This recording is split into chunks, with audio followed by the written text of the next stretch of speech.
Islamic بیانات اور motivation videos کے لیے ہماری چینل حافظ SN موٹیویشن کو سبسکرائب کریں۔ نحمده ونصلي على رسوله الكريم اما بعد اعوذ باللہ من الشیطان الرجیم بسم اللہ الرحمن الرحیم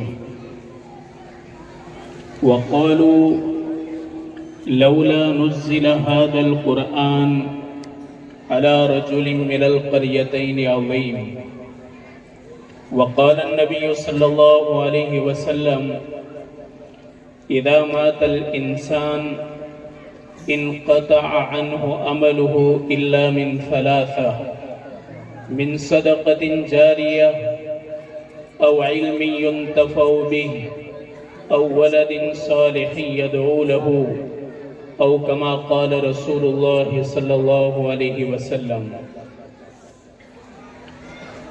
میرے محترم معزز علماء اکرام اور میرے پیارے وڈیلوں اور سجنوں اور میرے پیارے جوانوں اور محترمہ مائیں اور بہنیں، ہم سب ایک ہی برادری کے لوگ ہیں۔ ہمارا بلڈ اور ہمارا خون ایک ہی ہے۔ ایک زمانہ تھا کہ ہماری برادری میں قرآن صحیح پڑھنا، تجوید کے ساتھ پڑھنا، اس کا کوئی چرچا ہی نہیں تھا، اور بہت کم لوگ صحیح پڑھنا جانتے تھے۔ یہاں تک کہ مسجدوں کے اندر بھی ایسے قابل قرآن پڑھنے والے نہیں ہوتے تھے، بہت کم ہوتے تھے۔ تو کیا کرتے، ان بزرگوں کو امامت سونپ دیتے کہ جو خالی علماء کے حلیہ میں ہوتے، یعنی ان کا ظاہری حلیہ حفاظ اور علماء جیسا ہوتا، انہی کو امامت سونپ دیتے تھے۔ باقی تجوید کے ساتھ اور صحت کے ساتھ قرآن پاک کو پڑھنے والے بہت ہی کم لوگ تھے۔ اللہ تبارک و تعالی حضرت مفتی شبیر صاحب اندرجی رحمت اللہ علیہ آپ کی قبر کو نور سے منور فرمائے، اور ہمارے کئی بزرگان دین ابھی بھی حیات ہیں۔ مولانا یوسف صاحب بڑھا دامت برکاتہم، ہم جس وقت ناظرہ پڑھتے تھے ان بزرگوں کو دیکھتے تھے کہ وہ مسلسل تجوید کی محنت کو لے کر کے ہر مدرسے میں جاتے تھے اور اساتذہ کو اچھی طرح سمجھاتے، معصوم بچوں کو قرآن اچھی طرح پڑھنا، تجوید کے ساتھ طرز کے ساتھ پڑھنا وہ سکھاتے تھے اور مدرسوں کا دورہ کرتے تھے۔ یہ آج بھی مجھے معلوم ہے۔ غربت کتنی تھی، برادری میں چند لوگ ایسے تھے کہ جو زکوٰۃ نکالنے والے تھے۔ زیادہ تر لوگ اتنے غریب تھے کہ ایک وقت کھانا بناتے اور 2 وقت کام چلا لیتے تھے۔ بہت کم ایسے مکانات تھے جن مکانات کے اندر 2 وقت چولہا جلتا تھا۔ باقی کچھ ایسے اصحاب خیر تھے جو اپنے گھر کے اندر کھانا کچھ زیادہ بنا دیتے تاکہ رات کے وقت آ کر کے اگر کوئی مانگے تو ان کو روکھا سوکھا پانی جیسا سالن وہ دے دیا کرتے تھے۔ آپ نے کتنے ایسے ہمارے بزرگان دین بڑی عمر کے ایسے ہوں گے جنہوں نے عالمی اجتماع کے اندر شرکت کی اور عالمی اجتماع کو دیکھا۔ اس سرزمین کے اوپر بڑے بڑے اہل اللہ نے اپنی آنکھوں سے گرم گرم آنسو بہائے۔ اللہ تبارک و تعالیٰ نے ان کی لاج رکھی، ان کی دعاؤں کو قبول کیا، اور اللہ نے شہر کو علم کی نگری بنا دیا، اور بے شمار حفاظ پیدا ہوئے، بے شمار باصلاحیت علماء پیدا ہوئے، اور کئی بہترین قرآن پڑھنے والے قرآ پیدا ہوئے. معصوم معصوم بچے ایک ایک بیٹھک پر قرآن مکمل حفظاً سنانے والے ایسے بچے پیدا ہوئے. یہ ہمارے اکابرین اور بزرگوں کی دعاؤں کا نتیجہ تھا. علامہ اشرف علی صاحب تھانوی نور اللہ مرقدہ فرماتے ہیں کہ جو قوم قرآن کو تجوید کے ساتھ اور صحت کے ساتھ پڑھتی ہیں، اور جس قوم کے اندر قرآن کو لفظاً عام کیا جاتا ہے، اللہ تبارک و تعالی اکثر فتنے اسی قرآن کی برکت سے دبا دیتا ہے. آج فتنے کیوں ابھر رہے ہیں اور آج دشمنوں کا رعب ہمارے دلوں کے اوپر کیوں مسلط ہے، اور الگ الگ پروپیگنڈا کے ذریعے ہم کو بان میں کیوں لیا جا رہا ہے، اور ہمارے صبر کو کیوں تولا جا رہا ہے؟ میرے بھائیوں، سب سے بڑی وجہ یہ ہے کہ ہم نے قرآن کو صرف تلاوت کی کتاب سمجھ لی. رمضان آیا تلاوت کر لی، کسی کا انتقال ہو گیا تو سورہ یاسین پڑھ لی. اس کے علاوہ قرآن سمجھنے کی کبھی بھی ہمیں توفیق نہیں ملی. سب سے بڑا جرم ہے اور سب سے بڑا ظلم ہے کہ ایک مسلمان کہ جس کو اللہ نے مقدس کتاب عطا فرمائی، وہ اس کو نہ سمجھنے کی کوشش کریں اور نہ سمجھنے کی فکر کریں. جس وقت شیخ الہند جیل سے باہر آئے، مالٹا سے 3 سال آپ نے کاٹے. آپ نے فرمایا کہ لوگوں، بھارت میں مسلمانوں کی پستی اور بھارت میں مسلمانوں کی ذلت کیوں ہو رہی ہے؟ آپ نے فرمایا کہ میں نے مالٹا کی جیل کے اندر رہ کر کے سب سے بڑے 2 سبق پڑھے ہیں.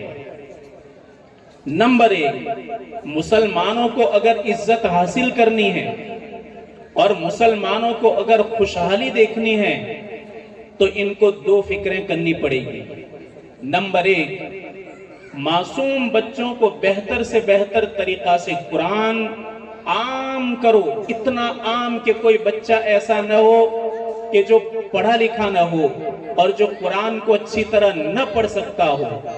قرآن کو لفظاً بھی عام کرو، مانن بھی عام کرو. آج پتہ نہیں آپ کے یہاں تفسیر ہوتی ہے کہ نہیں ہوتی، شہر میں ہوتی ہے. چلو الحمدللہ تفسیر ہوتی ہے. بڑوں کے لیے مسجد کے اندر قرآن سمجھنا لازم کرنا چاہیے. اور ہماری ماں اور بہنوں کو، بیچاریوں کو، ان کو لگتا ہے کہ ہماری پیدائش تو خالی کچن کے لیے ہوئی، کچن کے علاوہ ہمارا کوئی مقصد ہے ہی نہیں. میرے بھائیوں، عورت نبیہ نہیں ہو سکتی پر نبی کی ماں تو ضرور ہے. امام الانبیاء حضرت محمد صلی اللہ علیہ وسلم آمینہ کی گود میں پلے ہیں اور خدیجہ آپ کی سب سے بڑی سہارا بنی. تو عورت اپنے آپ کو خالی کچن کے لیے پیدا ہوئی ہے یہ نہ سمجھے، بلکہ ایک عورت کے ذمہ وہی لازم ہے جو ایک مرد کے لیے دین لازم ہے. عورتوں کے لیے بھی اس کا انتظام ہونا چاہیے کہ ہماری ماں اور بہنوں کو قرآن کے ترجمے اور اس کی تفسیر ان کو سمجھ میں آئے اس انداز میں ان کو بتانی چاہیے. جب قرآن عام ہو جائے گا، اللہ تبارک و تعالیٰ پھر سے اس امت کو عزتیں عطا کرے گا.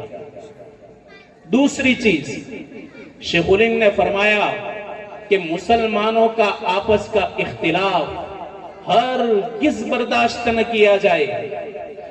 جس دور کے اندر مسلمانوں میں اختلاف بڑھتا ہے اور مسلمان آپس میں باہم دست و گریبان ہوتے ہیں، آپس میں لڑتے ہیں، جھگڑے کرتے ہیں، اس سے بھی امت ٹوٹ جاتی ہے. آپ نے علماء سے تاکید کی. دارالعلوم دیوبند کے اندر عشاء کے وقت آپ مالٹا سے سب سے پہلے دیوبند کے اندر تشریف لائے آپ نے فرمایا کہ مسلمانوں کا آپس کا اختلاف علماء بالکل برداشت نہ کریں، اور علماء کی ذمہ داری ہے کہ وہ ان کے اختلاف کو جہاں تک ہو سکے پوری طاقت سے دبائیں۔ اگر یہ بات ہوگی تو پھر عزتیں مقدر ہوگی، اور اگر یہ بات نہ ہوئی تو ہم دیکھ رہے ہیں ابھی حالات،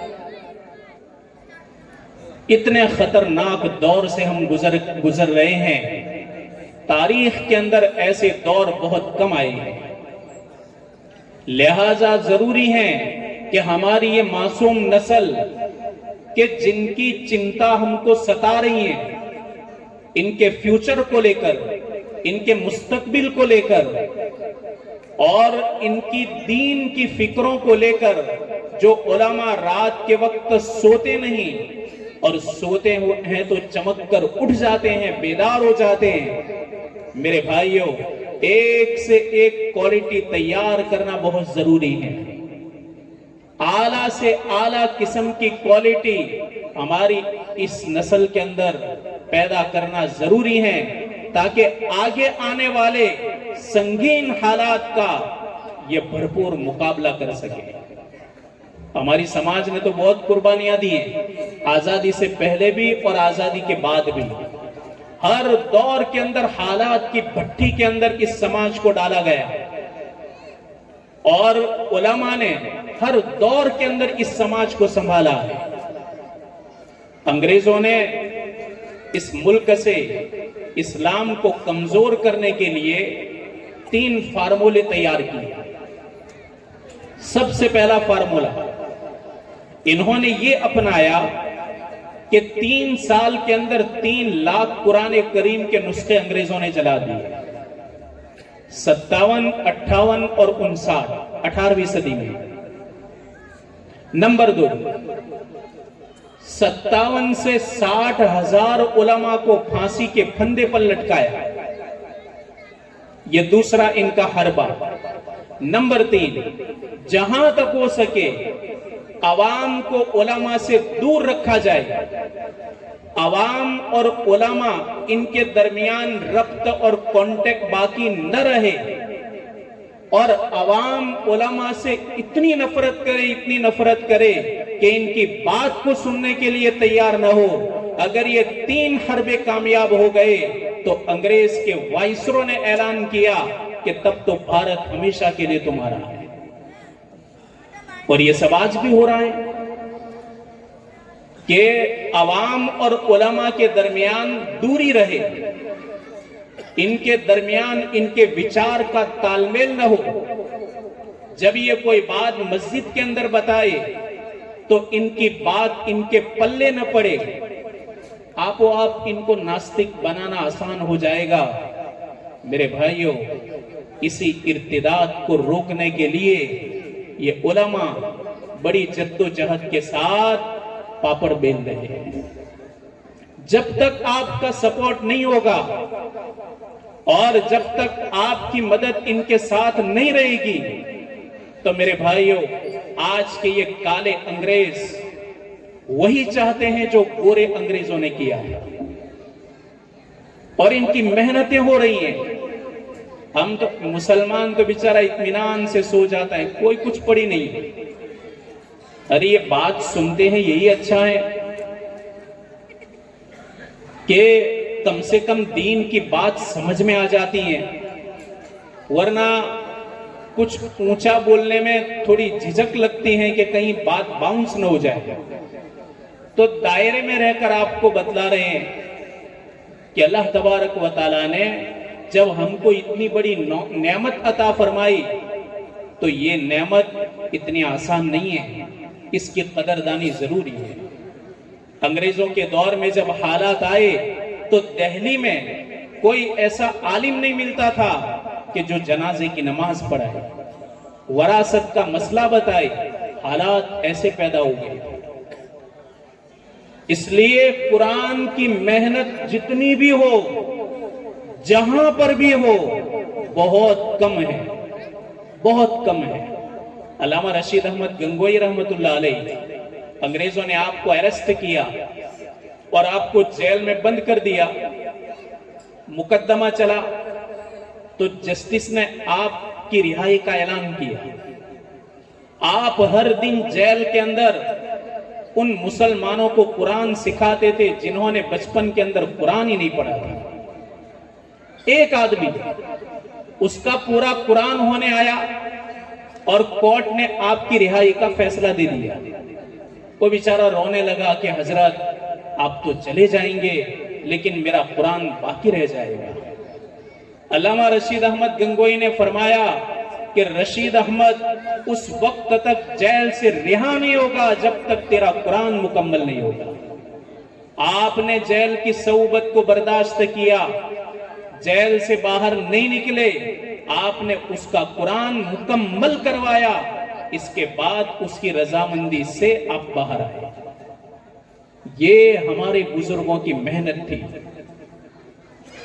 اب یہ کوئی رسمی چیز نہیں ہے، رسمی چیز نہیں ہے۔ بڑے خوش قسمت ہیں یہ 3 حفاظ اور ان کے ماں باپ۔ اللہ تبارک و تعالی ان تینوں بچوں کے ماں باپ کو اور ان کے رشتہ داروں کو بہتر سے بہتر بدلہ عطا فرمائے اور ان تینوں کو ان کی نجات کا ذریعہ بنائے۔ ان بیچارے بزرگوں نے کتنی محنت کی، الف با کی تختی سے لے کر کے محنت کرتے کرتے ان کو یہ منزل بتائی۔ ہماری نجات کا راستہ صرف اور صرف ایک قرآن ہے۔ ہم کتابوں کے اندر ایک کہانی پڑھتے رہتے ہیں کہ ایک آدمی کا ایک درہم گم ہو گیا گھر پہ۔ وہ گھر سے باہر نکلا، کہاں آیا؟ راستے پر آیا، اور راستے پر اس نے دیکھا کہ اسٹریٹ لائٹ کہاں جل رہی ہیں، وہاں آ کر کے وہ درہم تلاش کرنے لگا۔ کھویا کہاں ہے؟ گھر پہ۔ اور ڈھونڈنے کہاں آیا؟ روڈ پہ۔ اب بیچارہ وہ بوڑھا تھا تو ڈھونڈ رہا تھا۔ کچھ نوجوان ایسے تھے کہ ان کو رحم آ گیا۔ نوجوانوں نے کہا کہ بزرگ آپ کیا تلاش کر رہے ہیں؟ کہا میرا درہم کھو گیا ہے۔ نوجوانوں نے اپنا کام چھوڑ کے اس کی مدد کی۔ اب یہ سب مل کر کے درہم تلاش کر رہے ہیں۔ 1 گھنٹے تک درہم تلاش کیا لیکن وہاں تو کھویا ہی نہیں تھا۔ بوڑھے میاں کو جب پیر پتلے ہو گئے تو بوڑھے میاں کو کہا کہ حضرت آپ یہ بتائیے کہ آپ کا درہم کہاں گرا تھا؟ کہاں؟ گھر پہ۔ انہوں نے سر پہ ہاتھ رکھا کہ یار آپ پہلے سے بتاؤ نے تو ہم وہاں جا کے ڈھونڈے۔ تو بوڑھے میاں نے کیا جواب دیا؟ ادھر لائٹ نہیں ہے اس لیے میں نے وہاں نہیں ڈھونڈا، ادھر لائٹ تھی تو میں یہاں ڈھونڈنے کے لیے آیا۔ سیم یہی حالت ہے ہماری۔ گھر میں قرآن کھویا ہوا ہے، سکون باہر لائٹ کے اندر تلاش کرنے ہم نکلے ہیں۔ گھروں سے قرآن کے جنازے نکال رہے ہیں اور سکون دنیا کی چیزوں میں تلاش کر رہے ہیں۔ گھر میں قرآن کھویا ہوا ہے اور ہم باہر نکل کر کے غیروں کے طور و طریق کے اندر ہم اپنی نجات، عزت، کامیابی، خوشحالی اور سکون تلاش کر رہے ہیں۔ یہ تو کیسے ہوگا؟ میرے بھائیوں، علماء سے کانٹیکٹ رکھو، تعلق رکھو، بہت ضروری ہے۔ اور یاد رکھو جو بھی علماء کی مجلس کے اندر بیٹھے گا پابندی کے ساتھ، دنیا کا کوئی گمراہ آدمی اس کو گمراہی کے اندر مبتلا نہیں کر سکتا۔ کوئی گمراہ فرقہ اس آدمی کو گمراہ نہیں کر سکتا، اس لیے کہ جو بات سنے گا وہ فوراً اپنے عالم سے پوچھے گا، امام صاحب سے پوچھے گا، مسجد کے اندر آ کر پوچھے گا۔ بہت کم چانس ہے کہ یہ آدمی گمراہ ہو، الا ماشاءاللہ اللہ چاہے۔ بے علم نتواں خدا را شناخت، شیخ سعدی فرماتے ہیں بغیر علم کے ہم اللہ کو پہچان ہی نہیں سکتے۔ ہمارے نوجوانوں کے اندر دینی شعور پیدا کرنا ضروری ہے۔ جب تک دینی شعور نہیں ہوگا جہالت عام ہوگی۔ ہماری جوان بیٹیوں کے اندر دینی شعور پیدا کرنا ضروری ہے۔ اگر ان میں علم نہیں آیا اور اگر ان میں دین نہیں آیا تو جہالت عام ہوگی۔ اور آدمی جب عبادت کرتا ہے اس کے پاس شیطان آتا ہے، اس کے بیس میں آتا ہے، اور عالم ہوتا ہے تو اس کے بیس میں آتا ہے۔ ایک مرتبہ شیطان عبادت گزار کے پاس آیا، آ کر کہنے لگا کہ حضرت آپ اتنی عبادت کرتے ہیں، اتنی عبادت کرتے ہیں، آپ کی عبادت اللہ کو اتنی قبول ہے، اتنی قبول ہے کہ اللہ نے آپ کو معراج کروانے کا ارادہ کیا ہے۔ ہاں وہ تو خوش ہو گیا کہ یار یہ تو معراج کی بات ہونے لگی۔ کہا کہ میں فرشتہ ہوں اور آپ کو میں معراج کروانے کے لیے متعین کیا گیا ہوں، آپ حضور باہر آئیے، باہر براق کھڑا ہے۔ اب وہ تو آیا، اس لیے کہ علم نہیں تھا، صرف کوری نری عبادت تھی۔ باہر آیا، کہاں ہے براق؟ ایک گدھا باہر کھڑا تھا، کہا یہ براق ہے۔ وہ بزرگ کو بٹھا دیا، شیطان نے زور سے لات ماری تو وہ گیا کیچڑ میں اور اس کو گرا دیا گندگی کے اندر۔ وہ عبادت گزار کہنے لگا تو نے کیا کیا؟ کہا یہ معراج ہو گئی آپ کی۔ یہی شیطان عالم کے پاس گیا اور کہنے لگا کہ حضرت آپ قرآن کی کتنی خدمت کرتے ہیں، آپ کتنے بچوں کو قرآن صحیح پڑھاتے ہیں، اور آپ کتنے بچوں کو دینی مسائل سکھاتے ہیں، آپ لوگوں کو نماز پڑھاتے ہیں، لوگوں کی نماز صحیح کرواتے ہیں۔ اللہ کا ارادہ ہے کہ آپ کو معراج کرائے۔ عالم تھا، سمجھ گئے کہ ہاں یہ شیطان ہے۔ انہوں نے کہا ٹھیک ہے، معراج کرنی ہو تو کپڑے بھی اچھے پہننے پڑیں گے، مجھے تیار ہونا پڑے گا۔ وہ اندر گیا اور مست ایک ڈنڈا ہاتھ میں لیا اور آ کر اس کی برابر ٹھوکائی کر دی۔ کہا جبرائیل تو میرے نبی کے پاس آتے تھے، اب میرا نبی نہیں تو جبرائیل کہاں سے آئے گا؟ برابر اس کی ریپیرنگ کر دی، اور ریپیرنگ کرنے کے بعد اس کو رخصت کر دیا۔ یہ میرے بھائیوں، یہ باتیں اس لیے آپ کو کہی جاتی ہیں آپ کو اس کی اہمیت سمجھ میں آئے، اور جب تک علم اور قرآن کی اہمیت اور عظمت ہمارے دلوں کے اندر نہیں ہوگی، ایک روپیہ بھی اس نسبت سے اگر ہمارا لگ گیا، اللہ تبارک و تعالی ہمارے لیے جنت کا فیصلہ کرے گا۔ فضول خرچیاں کتنی ہو رہی ہیں، لڑکیوں کے اندر فضول خرچیاں ہو رہی ہیں، لڑکوں کے اندر فضول خرچیاں ہو رہی ہیں۔ چھوٹے چھوٹے بچے ایک زمانے میں، آج بھی جو بیچارہ غریب محنت کش مزدور ہیں، پہلے زمانے میں 10 روپے جتنے قیمتی تھے، آج بھی اس کے نزدیک اتنی ہی قیمتی ہیں۔ پہلے زمانے میں جو 50 نوٹ کی ویلیو اس کے نزدیک تھی، آج بھی اس کے نزدیک تو اتنی ویلیو ہے۔ ہاں اگرچہ یہ چھوٹے چھوٹے بچے ایک دن میں 20 روپے 25 روپے یہ خرچ کر دیتے ہیں، اور ہمارے نوجوان اپنے نفس کے چونچلے کے پیچھے نہ جانے ہزاروں روپے برباد کر دیتے ہیں۔ آپ کو معلوم ہے ہمارے ان بچوں کے اندر کتنا ٹیلنٹ ہے، لیکن ٹیلنٹ کو اجاگر کرنے والے لوگ بہت کمیاب ہیں، بہت کم ہیں کہ ان معصوم بچوں کے ٹیلنٹ کو اجاگر کرے۔ سب سے بڑا کامیاب استاد وہ ہے کہ جو بچے کی دبی ہوئی صلاحیت کو اجاگر کرے۔ آئنسٹائن کا نام آپ نے سنا ہے؟ آئنسٹائن بہت بڑا سائنٹسٹ گزرا ہے، اس کی کتنی عزت کرتے ہیں آج بھی۔ جیسے نبیوں کے اندر ہمارے نبی کی جو عزت ہے، ایسے آج سائنسدانوں میں، سائنٹسٹوں میں آئنسٹائن کی عزت ہے، ایسی عزت وہ کرتے ہیں۔ آئنسٹائن اتنا ڈبا تھا، ڈبا نہیں تھا، لیکن اسٹارٹ میں چونکہ وہ ٹیلنٹ تھا، لیکن اس کے ٹیلنٹ کو باہر نہیں لایا گیا۔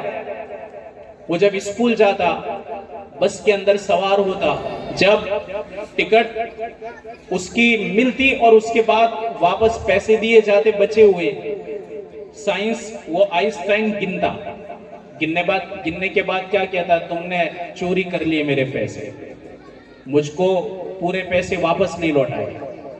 پھر وہ کنڈکٹر کیا کہتا؟ بیٹا دیکھ، اتنے روپے تو نے مجھ کو دیے، اتنے کی ٹکٹ اور اتنے روپے تیرے باقی بچ گئے. ایک دن ایسا ہوا, 2 دن, 3 دن, کئی دنوں تک یہ چلتا رہا. ہر دن آئنسٹائن وہی کہتا. ایک دن کنڈکٹر نے غصے ہو کر کیا کہا, ڈبا اپنی زندگی میں کرے گا کیا, تجھ کو اتنے پیسے گنتے نہیں آتے. یہ شبد آئنسٹائن کے دل دماغ کے اندر ایسے اثر کر گئے, اس نے اتنی محنت کی, اساتذہ کو تھکایا اور وہ فاؤنڈر آف فزکس بن گیا. اتنا بڑا آدمی بنا اور اس نے دنیا کے سامنے تھیوری آف ریلیٹیوٹی پیش کی. آج بھی دنیا اس تھیوری سے دنگ ہے کہ جس کو پیسے گنتے نہیں آتا تھا اور اتنی بڑی تھیوری اس نے پیش کی. یہ ہے دبی ہوئی صلاحیت کو اجاگر کرنا. ان بچوں کے اندر آج بھی ایسا ٹیلنٹ ہے کہ بہتر سے بہتر اگر مخلص ٹیچر ہو تو میرے بھائیوں ان میں آج بھی IAS, IFS بننے کی صلاحیت ہمارے بچوں میں ہے. اب بیچارے یہ بھی علماء فکر کرتے. آپ نے دیکھا کہیں کہ چند ٹیچروں نے مل کر کے اخلاص کے ساتھ ایک بہتر سے بہتر اسکول بنایا ہو؟ ان کو ہی کرنا پڑتا ہے. ہاسپٹل تو علماء, اسکول تو علماء, میڈیکل کالج تو علماء. ارے تو پھر تمہاری اتنی بڑی صلاحیت ہے, آپ نے ایجوکیشن کا لوہا منوایا تو آپ کیا کر رہے ہیں؟ اتنی بڑی بڑی تنخواہیں دی جاتی ہیں. ارے 2 گھنٹے تو دیا کریں ان غریب بچوں کے حق میں. ایک تو یہ مدرسے میں بہت تنخواہ ہوتی ہے, اس کے باوجود پارٹ ٹائم کے اندر بھی بچوں کو قرآن صحیح کرواتے ہیں تاکہ کل قیامت کے دن پکڑ نہ ہو. تو آپ کوئی ایسی مثال بتاؤ کہ چند ایسے باصلاحیت اور باکمال ٹیچروں نے مل کر کے ایک بیسٹ اسکول قائم کیا ہو غریب بچوں کے لیے, اور خود تھکتے ہو اور تھک کر کے ان کے ٹیلنٹ کو اجاگر کرتے ہو. آپ مثال بیان کرو. تو یہ سب کرنا پڑے گا. یہ سب ان کو سونپنے سے پورا نہیں ہو جائے گا. میرے بھائیوں, اس امت کو اللہ نے نوازا ہے, بہت نوازا ہے. مال خرچ کرنے والے ہیں اور دل و جان سے خرچ کرنے والے ہیں, لیکن پیسے صحیح جگہ پر لگیں گے اللہ تبارک و تعالی اس کا نتیجہ بھی بہتر ہمیں دکھلائے گا.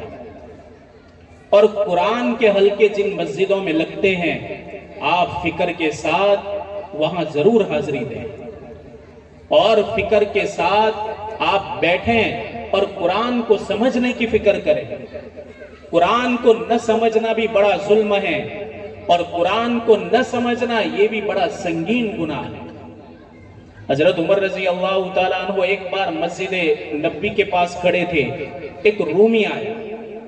رومی نے آ کر کے حضرت عمر کے سامنے کیا کہا, اشہد ان لا الہ الا اللہ وان محمد رسول اللہ. حضرت عمر نے رومی سے کہا کہ رومی تو ایمان لے آیا کس بات کی وجہ سے؟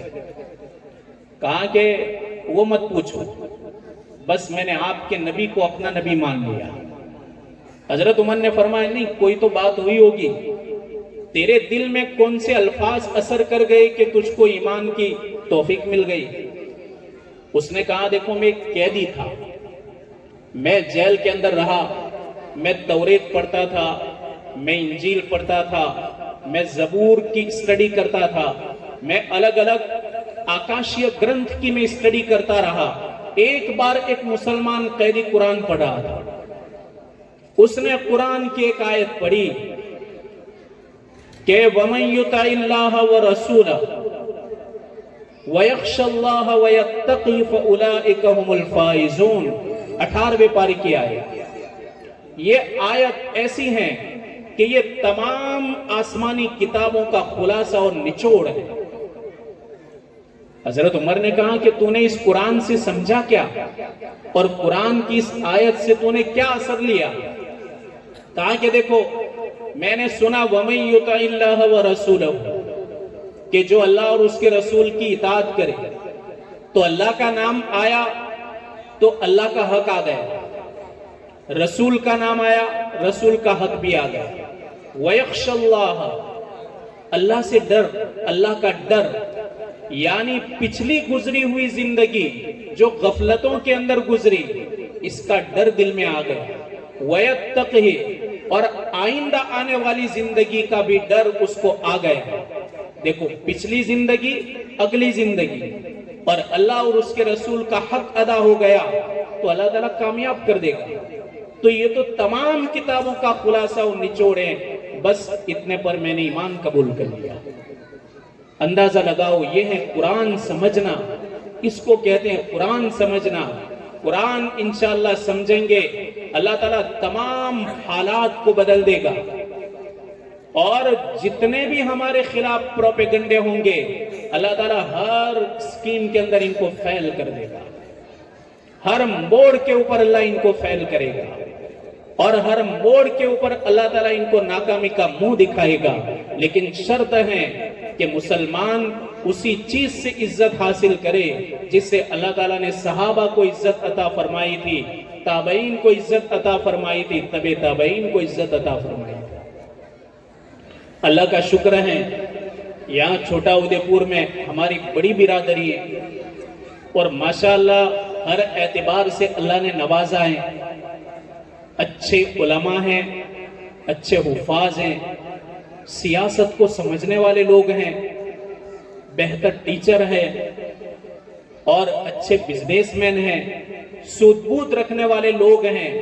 تمام کی صلاحیتیں اگر لگے گی تو انشاءاللہ یہ سارا فائدہ ہماری سماج کو ہوگا، ہمارے بچوں کو ہوگا۔ ہم اچھی سے اچھی اسکول کی فکر کریں، بہت ضروری ہے، بہت ضروری ہے، ورنہ یہ نسلیں ہمیں معاف نہیں کریں گی، یہ نسلیں ہمیں گالی دے گی۔ اس نسل کو ہم کو اتنا ٹیلنٹ بنانا ہے تاکہ آگے چل کر کے یہ باطل سے ٹکرانے والے بنے، اور جس شکل میں بھی باطل آئے باطل کو اچھے انداز میں جواب دینے والے بنے، ان کی دنیا بھی بہتر بنے اور ان کی آخرت بھی بہتر بنے۔ اس کے لیے ضروری ہے اچھی سے اچھی مدرسہ کی تعلیم ہو، بچیوں کے لیے بھی اچھی تعلیم ہو۔ بچیاں ہماری کئی مرتبہ ہمارے یہاں علماء بیٹھے ہیں، اس نسبت سے بیچاروں نے کئی مرتبہ مجھ کو بلایا، اور مدرسہ بورڈ نے بھی اچھی خاصی فکر کی ہے، وہ بھی بیچارے اپنے اعتبار سے فکر کر رہے ہیں، بار بار جوڑتے رہتے ہیں، بچیوں کو جوڑتے ہیں، ان کے والیوں کو جوڑتے ہیں، پھر ان کی ماؤں کو جوڑتے ہیں، جو باتیں کہنی ہوتی ہیں وہ کہی جاتی ہیں، وقت فارغ کرتے ہیں، خرچ کرنے والے خرچ کرنے کے لیے تیار ہیں تاکہ ہماری یہ جوان بیٹیاں کہیں غلط سمت نہ چلی جائے اور دینداری پر برقرار رہے، اور ان کی جوانی علم حاصل کرنے کے اندر لگے۔ اس کی فکریں ماشاءاللہ ہو رہی ہیں، اور آپ کے علماء بھی کر رہے ہیں اور آپ بھی کر رہے ہیں۔ اللہ تبارک و تعالی جو بھی محنت کرتے ہیں محنت کا بہتر سے بہتر بدلہ عطا فرمائے۔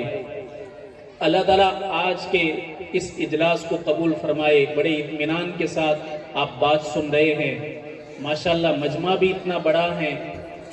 ویسے تو شروع میں لگ رہا تھا کہ بچے ہی شاید ہوں گے تو بچوں جیسی بات کرنی پڑے گی، مجھے تو ایسا لگ رہا تھا، بیٹھے بیٹھے میں سوچ بھی رہا تھا کہ ان کو کچھ کہانیاں کہنی پڑے گی، چونکہ بچوں کو تو کہانی اچھی لگے گی، لیکن ماشاءاللہ وہ سب تو نظر ہی نہیں آ رہے۔ اور کریم مجمع، کریم اور ویل لرنیڈ مجمع ہے، سمجھنے والا مجمع ہے۔ اللہ تبارک و تعالی تمام کی کوششوں کا بہتر سے بہتر بدلہ عطا فرمائے۔ اس مدرسے کو بھی اللہ تعالیٰ دن دگنی چار چاندنی ترقیات سے مالا مال فرمائے۔ ادھر بھی مدرسے میں ہمارے یہ علماء محنت کرتے ہیں، ماشاءاللہ اچھی محنت کرتے ہیں، پوچھتے بھی رہتے ہیں۔ مدرسہ بورڈ نے بھی مجھے بلایا، کئی مرتبہ بلایا، وہاں سے معلمات کو بھی بلایا، خرچہ بھی بیچارہ کر رہے ہیں، اور ساتھ ساتھ میں اس لائن کی فکر اور محنت بھی کرتے ہیں۔ بس اللہ تعالیٰ ہماری برادری کو دینی اور دنیاوی دونوں ترقیات سے مالا مال کرے، اور اللہ تعالیٰ ہمارے اس اجلاس کو قبول فرمائے. وآخر دعوانا الحمدللہ رب العالمین.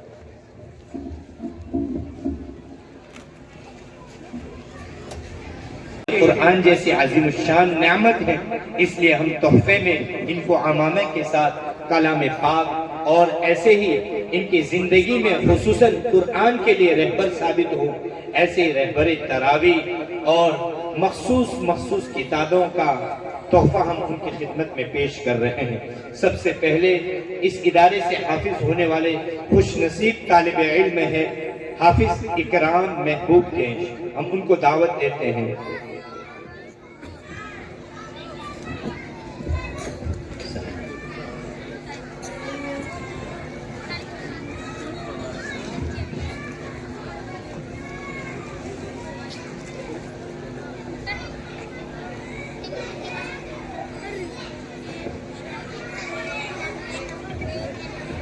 اس کے بعد ان کے لیے مخصوص ایک لفافہ ادارے کی طرف سے بھی ہے اور بہت سارے حضرات کی طرف سے مخصوص لفافے آئے ہوئے ہیں اور مخصوص رقمیں بھی آئی ہوئی ہیں. اسی طریقے سے ان کے اساتذہ کے لیے بھی ادارے کی طرف سے بھی ایک لفافہ پیش کیا جائے گا اور بھی کچھ عوام کی طرف سے بھی موصول ہوئے ہیں.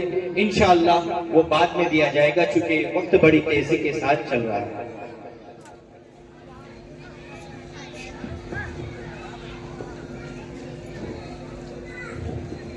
اس کے بعد تیسرے نمبر پر خوش نصیب حافظ قرآن حافظ اویس حافظ عبدالرزاق صاحب مفت.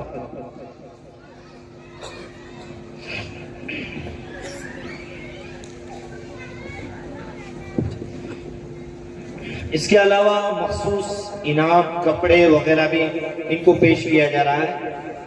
عطر پین اور اسی طریقے سے ادارے کی طرف سے ان کو کپڑوں کا یہ سب انشاءاللہ بعد میں پہنچا دیا. دعا.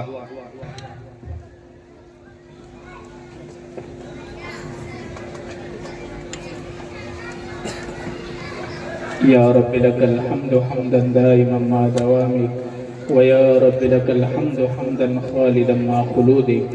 اللهم انا نسألك ایمانا کاملا ویقینا صادقا وعلما نافعا وعملا متقبلا ورزقا حلالا طيبا واسعا وشفاء من كل داء. اللهم إنا نعوذ بك من علم لا ينفع ومن عين لا تدمع ومن قلب لا يخشع ومن نفس لا تشبع ومن دعاء لا يسمع ومن دعوة لا يستجاب لها يا ذا الجلال والإكرام. إلهنا ليس في الوجود رب سواك فيدعى إلهنا وليس في الكون إله غيرك فيرجى. اللهم لا تردنا خائبين اللهم لا تردنا خائبين اللهم لا تردنا خائبين. مولا یہ تیرے بندے اور تیری بندیاں صرف ایک غرض سے آئے ہیں کہ تو قرآن مقدس کے صدقے میں ان کی مغفرت کر دے. مولا تیرے پیارے حبیب نے فرمایا کہ جس مجلس میں قرآن کی تکمیل ہوتی ہے اس کے بعد جو دعائیں ہوتی ہیں اللہ ایسی دعاؤں کو رد نہیں کرتا. مولا ہم اسی غرض سے آئے ہیں. ہم بڑے پاپی ہیں، بڑے مجرم ہیں، بڑے گنہگار ہیں، بڑے خطاکار ہیں، بڑے سیاکار ہیں. مولا ہمارے سیئات کو حسنات سے مبدل فرما. مولا ہمارے سیئات کو حسنات سے مبدل فرما. مولا مجمع میں حفاظ کرام ہیں، علماء دین ہیں، علماء ربانیین ہیں، سفید ریش والے ایسے بوڑھے ہیں کہ جن کو تو نے معزز بنایا، عزتیں عطا فرمائی. مولا ایسے لوگ بھی ہوں گے کہ جو راتوں کو اٹھ کر تہجد کی نماز میں روتے ہوں گے، تیرے سامنے ہاتھ اٹھا کر کے اپنی آنکھوں سے گرم گرم آنسو بہاتے ہوں گے. تیری کتنی بندیاں ایسی ہوں گی کہ جو تجھے منانے کے لیے روتی ہوں گی. مولا معصوم بچے ہیں جو غیر مکلف ہیں. مولا ایسے معصوم بچے ہیں جن کی پسلیوں کے اندر تیری مقدس کتاب پیوست ہیں اور دین ان کے سینوں کے اندر ہیں، ایمان ان کی گھٹی کے اندر ہیں. مولا ان تمام کی لاج رکھتے ہوئے ہم گنہگاروں کی مغفرت فرما مولا، امت کے حال پر رحم فرما، امت بڑی پریشان ہے مولا، ہر جگہ پریشان ہے، آج امت کی حالت ایسی ہیں جیسے کٹی پتنگ ہوتی ہیں جس کا کوئی مالک نہیں ہوتا، اور امت کی حالت ایسی ہے جیسے کہ سمندر کے اندر بھنور کے اندر پھنسی ہوئی کشتی جس کا کوئی ناخدا نہیں ہوتا۔ مولا اس امت کو مخلص قائد عطا فرما مولا، اس امت کو مخلص قائد عطا فرما جو امت کے ساتھ خیر خواہی کرنے والا ہو، امت کے دکھ سکھ کے اندر حاضری دینے والا ہو، اور ان کے درد کو اپنے سینے کے اندر محسوس کرنے والا ہو۔ ایسے رجال عطا فرما، مقدس رجال عطا فرما مولا، جہاں کہیں بھی تیری مقدس کتاب کی خدمتیں ہو رہی ہیں مولا قبول فرما، مزید ترقیات سے مالا مال فرما مولا، اس ادارے کو قبول فرما، ان میں کام کرنے والوں کو قبول فرما، اخلاص کی دولت سے مالا مال فرما مولا، دینی مدارس، مکاتب اور مراکز کی حفاظت فرما، جہاں کہیں بھی اہل ایمان آباد ہیں ان کے ایمان کی حفاظت فرما، ان کے جان مال عزت آبرو کی حفاظت فرما، جوان بیٹوں اور بیٹیوں کے دین کی حفاظت فرما مولا، ہمارے معصوم بچوں کے مستقبل کو بہتر بنا مولا، جو پریشان حال ہیں ان کی پریشانیوں کو دور فرما۔ اس مجمع میں کتنے ایسے ہوں گے جو پریشان ہوں گے، اپنی پریشانی کسی کو بتاتے نہ ہوں گے مولا، تو علیم بذات الصدور ہے مولا، تو ہر گھر کے دکھڑے کو جانتا ہے، ہر آدمی کے دکھ کو جانتا ہے مولا، ایسے پریشان حالوں کے پریشانیوں کو دور فرما مولا، جو بیمار ہیں ان کو شفا عطا فرما، جو قرض کے اندر ڈوبے ہوئے ہیں قرض کی ادائیگی کے اسباب پیدا فرما، روزی کے دروازے کھول کر ان کی مدد فرما مولا، جو بے روزگار ہیں ان کو حلال روزی عطا فرما، حرام لقموں سے ہماری حفاظت فرما، حلال کمائیاں ہمیں عطا فرما، جو بے شادی شدہ ہیں ان کو بہترین جوڑے نصیب فرما مولا، جو بے اولاد ہیں ان کو نیک صالح متقی پرہیزگار اولاد عطا فرما، جو بے مکان ہیں ان کو مکان عطا فرما مولا کریم، ہم پریشان حال ہیں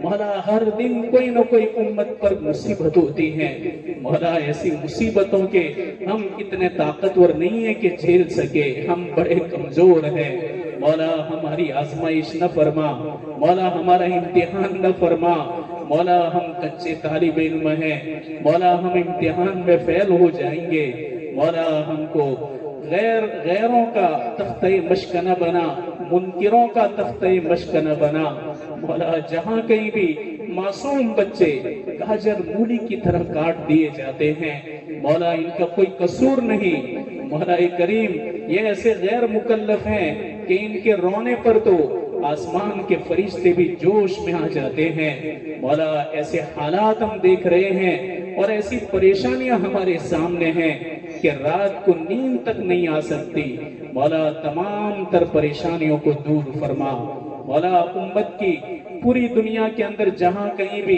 دعوت و تبلیغ کی نسبت سے چلت پھرت ہو رہی ہیں مولا، اس مقدس کام کی حفاظت فرما، خیر کی لائن سے تیرے پیارے حبیب نے اپنے امت کے لیے جو کچھ مانگا پوری امت کا حصہ عطا فرما، جن مصیبتوں سے تیرے پیارے حبیب نے پناہ مانگی پوری امت کی حفاظت فرما مولا، ہماری دعاؤں کو محض اپنے فضل و کرم سے تیرے پیارے حبیب حضرت محمد صلی اللہ علیہ وسلم کے صدقے طفیل قبول فرما، وصلی اللہ تعالی علی خیر خلقہ ونور عرشہ سیدنا محمد وعلی آلہ واصحابہ اجمعین برحمتک یا ارحم الراحمین۔